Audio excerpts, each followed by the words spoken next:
इकडलं आलं पाहिजे.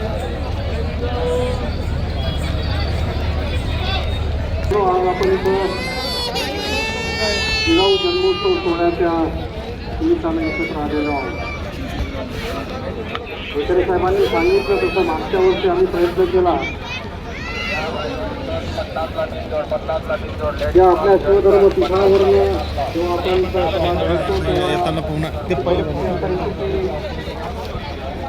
विद्यापीठावरील मंडळी ही सावलीत असायची आणि सर्वसाधारण आपले जे बांधव आहेत त्यामुळे बराच त्रास व्हायचा. आणि यावर्षी आपण बराच चर्चा केली, विचार केला. मराठा समाजाने 35-36 वर्ष वेगवेगळ्या विचारावर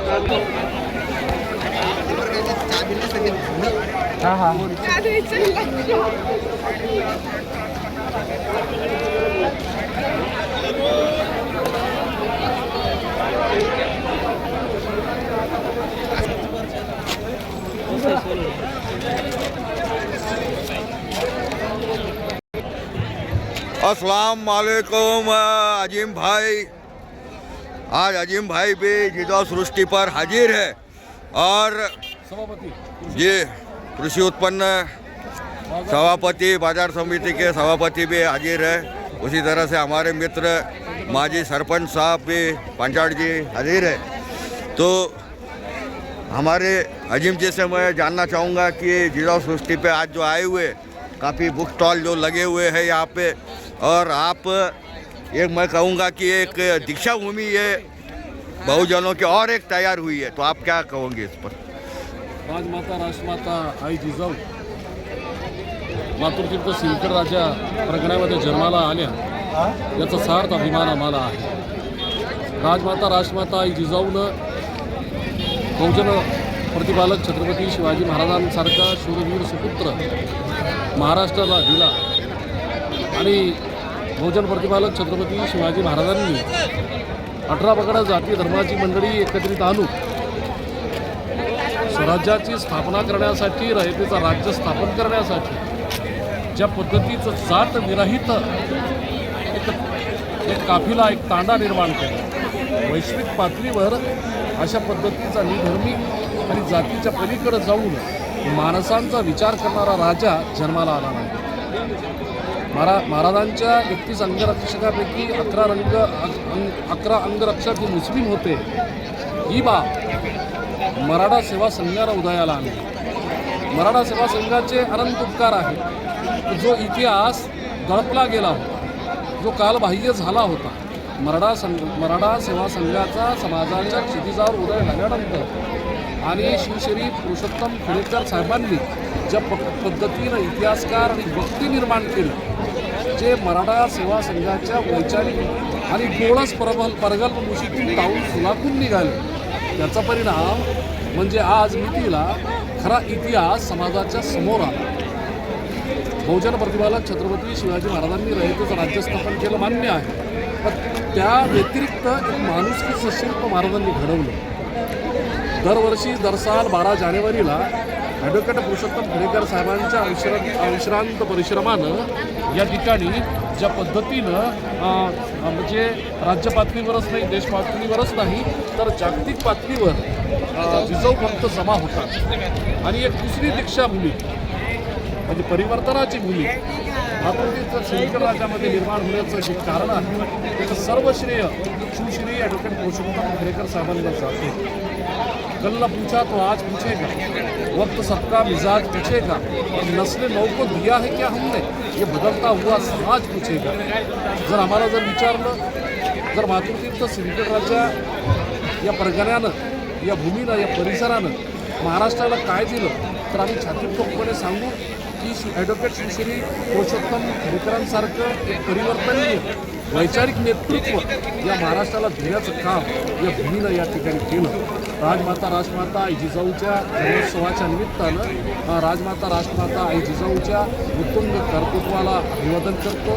मित्रवर्ग प्रशांत सोनवणे यांनी या प्रसंगाला, या पावन प्रसंगाला अनुसरून मला अभिव्यक्त होण्याची जी संधी दिली त्यांचे आभार मानतो. एक शेवटचा प्रश्न असा आहे की आजचा जो अतिशय संवादहीन आणि असंवेदनशील असा अराजकतेचा जो काळ आहे, याच्यामध्ये जे मिथकं आहेत त्या मिथकांना इतिहास म्हणून आज आणि ते नॅरेटिव्ह जे आज हे रचत आहेत आणि हिंदू मुस्लिम हे जे करत आहेत, तर आपण जे सांगितलं की मराठा सेवा संघामुळे दंगलसुद्धा कमी झाल्या. हां, तर याच्यावर अजून काय प्रकाश टाकाल तुम्ही? वजह येतं जोही असतो सत्ता केंद्रात ती माणसं आल्यानंतर त्यांच्या विचारांची पेरणी करण्याचं काम ते सत्ता केंद्र करत असते. बरोबर. कारण एक कवी म्हणतो, हिंदी कवी, की राजा बोला राहत हां, प्रजा बोली राहत. राजा बोला राहत है, प्रजा बोली राहत है, रानी बोली राहत है, पटरानी बोली राहत है, सारे बोले राहत है. ये सुबह सुबह की बात, ये सुबह सुबह की बात. तसं त्या सत्ता केंद्र आल्यानंतर त्यांच्याच विचारांची पेरणी करण्याचं काम ही मंडळी करत असते. तसे प्रयत्न सुरू आहे. कारण माणसाला माणसापासून दूर नेऊन जातीयतेची तडबंदी निर्माण करून आपली पोळी कशी भासता येईल याचे प्रयत्न सुरू आहेत. म्हणून जर सांगायचं असेल तर राजघाटावर श्रद्धांजली वाहून सगळे बगडे पळाले. राजघाटावर श्रद्धांजली वाहून सगळे बगडे पळाले. महात्म्याचे सत्याचे प्रयोग सत्तेच्या उन्हात जळाले. तिकडे थिएटरच्या गर्दीत घुसमटून कोणीतरी म्हणाले, बापू किती ग्रेट होते हे मुन्नाभाईमुळे कळाले. बापू किती ग्रेट होते हे मुन्नाभाईमुळे कळाले. एकत्रीकरणाच्या माध्यमातून आनंदाची उत्पत्ती होते. एकत्रीकरणाच्या माध्यमातून वैचारिकतेची पाळंमुळं खोलवर रुजत असतात. राजमाता राष्ट्रमाता आई जिजाऊच्या जन्मोत्सवाच्या निमित्तानं हे जे परिवर्तन आहे मराठा सेवा संघाच्या माध्यमातून झालेलं आणि एक वस्तुनिष्ठ इतिहास, त्या इतिहासाची पाळेमुळं जनमानसांच्या अंतःकरणामध्ये खोलवर जी रुजायला सुरुवात झाली. 12 जानेवारी हा उत्सव जो आहे तो परिवर्तनाचा उत्सव आहे असं मी मानत असतो. आणि चेंडू दाबला तरी तो तिप्पट वेगाने कुस्ती घेत असतो. डारडा इतिहास जास्त काळ टिकत नाही. नदीच्या पात्रामध्ये जर एखादं पर्यंत पाहत आलं तर जास्त वेळ नदीचा प्रवाह त्याची संघर्षसोबत करत नाही, तो काठावर निघून मोकळा होतो. त्याच पद्धतीनं काही जर गोष्टी घुसळल्या गेल्या इतिहासामध्ये चुकीच्या, ते जास्त काळ टिकत नाही, त्या फेकल्या जातात. कारण वस्तुनिष्ठतेचा प्रवाह, त्याचा जोम जो असतो तो फार म्हणजे काळानुरूप तो वाढत असतो. त्यामुळं सत्य लपत नाही. कोकणात सत्य तरी त्याचं सूर्योदय टळत नाही, त्याच पद्धतीनं सत्य लपत नाही. ते जे त्या काळामध्ये घडलं असेल इतिहासात, ते मराठा सेवा संघाच्या माध्यमातून, मराठा सेवा संघाच्या लेखण्यांच्या माध्यमातून, त्यांच्या वक्त्यांच्या माध्यमातून जे बाहेर यायला लागलेलं आहे, त्याचं एकमेव कारण मराठा सेवा संघाची म्हणजे ज्या पद्धतीची ही संस्थान आहे, ही एक कार्यशाळा आहे. आणि त्या कार्यशाळेच्या माध्यमातून येणाऱ्या पिढ्यांच्या मेंदू ते जागा मिळवायला लागलेले आहे. बराबर है. उदय प्रकाश की भी एक लाइन है कि भाई जो आदमी मरता है तो कुछ नहीं बोलता है, और जब आदमी मरता है तो कुछ भी नहीं सोचता है. लेकिन आदमी जब कुछ भी नहीं बोलता, कुछ भी नहीं सोचता, तो मरा हुआ होता है. तो वही मुझे कहना है कि जो सत्य कथन कहने वाले हमारे संग्राम पाटिल जो थे, उनको भी उठाने की कोशिश 2 दिन. आता हे विषय हे झालं, त्याची काय चिकित्सक पद्धतीनं मी अजून अभ्यास केलेला नाही, त्यामुळे ते विचार करावा लागेल, ते पाहावं लागेल. त्यामुळे ते अचानक अनेक गोष्टी इंस्टाग्राम याच्या माध्यमातून येतात. त्याच्यावर भाष्य करण्याआधी त्याचा विचार करावा, त्याचा अभ्यास करावा, नंतर बोलावं या मताचं मी आहे.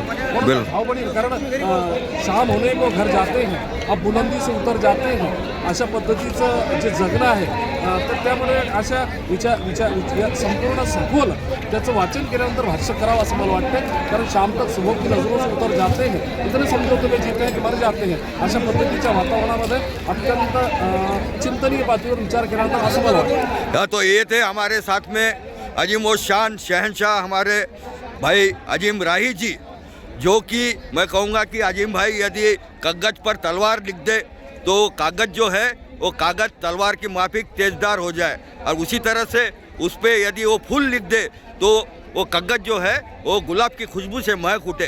तो ये हमारे शब्द प्रभु जो थे अजीम रवाज राही जी, उनको बहुत बहुत धन्यवाद.